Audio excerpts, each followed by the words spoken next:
Nowadays, a lot of people are talking about how expensive Mexico City is getting, and they're not wrong. I don't blame them. Especially in places like Roma, Condesa, where all the foreigners go, it's getting a little pricey. To give you some perspective, not too long ago, I went to a pho restaurant, a Vietnamese pho restaurant in Condesa, and the amount I paid was around the same amount that I would pay if I went to a restaurant in California. And plus, I wasn't even full. I feel like I need to eat around 2 bowls of pho in order to get full. So in this video, I wanted to share my tips on how to save money on food. I think this would be especially useful for people who are planning to stay here for maybe a month, 2 months, maybe even 6 months. So pretty much long term. And I think the whole video has some pretty good value. Hopefully you enjoy this video. So my first tip is to go to these fondas. These fondas are amazing. They're probably one of my favorite restaurants to go to, not only because they're cost effective, but I like to go there because I feel like I'm immersing myself into the culture. If you're into eating those traditional style family meals that are made by a grandma or something like that, then these are the places to go. The places I go to, they're usually run by a senora, and sometimes their kids are working there, and they use like regular cooking supplies, not like those industrial cooking supplies. You just get this overall vibe is just amazing. You kind of feel like Anthony Bourdain going to these kind of restaurants. It's a pretty cool, unique experience. So I highly suggest going to these places. They usually cost around 70 to 100 pesos, and you get a 3-course meal, appetizer, main dish, and a dessert, which is usually like fruit, and you get a fruit drink as well. So it's very cost effective, and I'm sure you'll love it if you're into immersing yourself in the culture.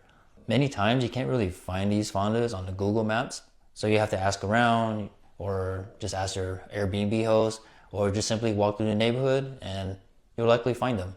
However, if you want to try finding them on Google Maps, what sometimes works for me is simply just searching fondas in the search bar. Occasionally they do show up in the results.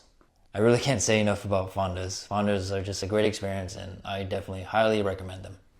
So my second tip is to go to these tortilla stands. When I first came to Mexico, I was amazed when I first saw my first tortilla stand because I'm so used to buying tortillas in the package. And for me to see fresh tortillas being made in front of me, I was like amazed. I had my camera up, I was like shooting them, and it was a really awkward but really cool experience. So if you're like me who never experienced that before, I think you're gonna like these tortilla stands. After going to these tortilla stands, that's all I buy now. When I buy tortillas, I just go to these tortilla stands. I don't even buy tortillas at a supermarket anymore. So yeah, you definitely want to experience going to a tortilla stand. And they usually cost around 22 pesos per kilo. And you could get half a kilo too. I'm not sure how much it costs though.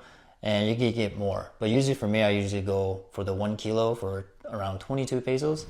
Tip number 3 is to go to these tangies and mercados. This is another one of the experiences that if you enjoy immersing yourself into the culture, these are definitely places you want to go. Tangies are basically outdoor markets and mercados are indoor markets, right? That cater to the local community. You can buy all kinds of stuff here. If you're looking for maybe fruits, vegetables, you can even buy cooked food there. And even meat, yeah, you can buy all that stuff over there. And the items that you buy there are usually cheaper than what you get at the supermarket. And plus, if you're into supporting the local community, this is a really good way of doing that. Every time I go to these tangies or mercados, they're always open and friendly to foreigners, even if you don't know the language. Tip number 4 is to go to these rotisserie chicken places. I don't see anyone talking about these places, but they're almost everywhere. If you know about Costco and how they sell rotisserie chicken at Costco or supermarkets in the States, they have these rotisserie chickens that are around $5 or something like that, or a little bit more. These rotisserie chickens in Mexico, they're pretty much the same. They cost around 80 to 100 pesos. That's around $4 to $5 per chicken. And they're great because you can use the meat in sandwiches, rice, and tacos with fresh tortillas that you just got from the tortilla stand. One chicken can easily feed me for around 2 or 3 meals. So it's pretty good value. However, they could kind of be hit or miss. Some places that I've been to, they're better tasting than others. They also sell other items like rice, salsa, chips, etc. Just in case you need more food to go with the chicken. Tip number 5, and I think this is an obvious one, but street food. Man, I love street food. Not only is street food typically cheaper than what you get from restaurants, sit-down restaurants, in my experience, they usually taste better. Like a lot of times when I eat like birria tacos on the street or burritos on the street, man, they taste much better than what you get from a sit-down restaurant in Mexico. And that's the truth in my experience. I'll just talk about my favorites in this video because I could just make a whole video out of it, just street food. So first up are birria tacos. Man, these are so good. Especially with consomme, the flavored soup that comes with the tacos. Oh my god, they're so good. The taste of both the birria tacos and the consomme is just incredible. They're rich, savory, and it's just all packed with flavor. And the tender, juicy meat in the tacos just melts in your mouth. And the consomme adds a burst of like just goodness. Birria tacos usually cost around 17 pesos. Of course, it just depends on the taco stand you're at. Next up are tamales. Tamales, unlike birria tacos, they're a lot easier to find. These are also hit or miss in my opinion because I really like a lot of filling inside my tamales. But sometimes when I go to these tamale stands, they don't have a lot of the filling. They just have a lot of the, I think they're called masa. And it's just, I'm not really a fan of just a lot of masa with little filling. One thing I learned in Mexico was that there's so many different types of tamales. They even have these tamales with bread wrapped around them. So when I ask the locals about these tamales, they say that they're usually the employees that work around the area. They like to go to these tamale stands and just buy the tamales with the bread, and they could just walk with it. You know, it's easy to hold, and they just walk and eat with these tamales. So I thought that was pretty cool. There's also dessert ones. There's all kinds of dessert tamales. The one I tried was tamales with, it's made with pineapple, and there was no filling in it, but they're actually really good. I really like those things. Tamales cost around 20 to 30 pesos, depending on where you go as well. So in my experience, chilaquiles sold on the street, they're a little bit harder to find. The only place I've seen them sold was around the Zocalo area. So it was about like half a mile walk from the main Zocalo. When I was there, it was in the morning time when people were going to work. So it was pretty cool to see the locals just come out and ordering chilaquiles, and you can see them in their suits. So chilaquiles are very good, but if you're concerned about your health, you might want to limit how much you eat. Chilaquiles sold on the street typically cost around 45 to 60 pesos. So to keep this video from getting too long, I'm just going to combine tacos and burrito because there's just all kinds of tacos and burritos here. From the cheapest food I could think of, which is taco de canastas, that costs around 6 pesos each, and they're sold in a basket, to my favorite burrito located in the Zocalo, which costs around 80 to 90 pesos. It's honestly the best burrito I've tried so far in Mexico, but there are some times when it was a little bit too salty. So just a warning.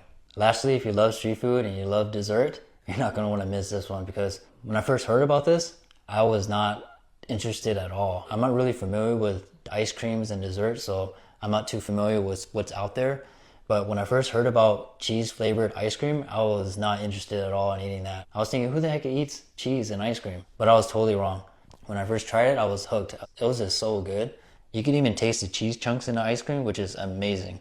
For a small size, it costs around 15 to 25 pesos. So last but not least are these two restaurants I go to. You don't want to miss this because the first restaurant, every time I ask my Airbnb hosts or locals in the community what food they like to eat, they always mention this place. And the second place I'm going to talk about is a place that I haven't seen anybody talk about it, and I'm pretty sure a lot of foreigners don't know about it.